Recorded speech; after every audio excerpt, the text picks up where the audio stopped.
Mayong hapon mga kauma. Ara, nahuman ang amon nga extension sang ilang nga balay. Kay gagutok naman sila.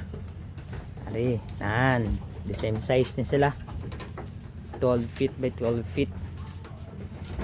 Yan, so 24 na siya. 24 by 12 feet ang size ang aton nga balay. Sang kanding. Ari. Dire ang mga kids pen.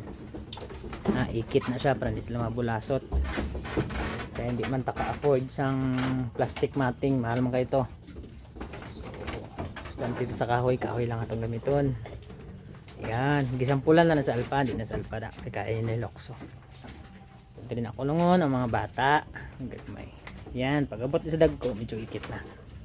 Ikit dara, kay para hindi na tayo magbutang trapal or tarpaulin para hindi magambi. Muna na silbi ang magpugong ang lamig na hangin kagulan. Yan, so dako-dako na ang space nila.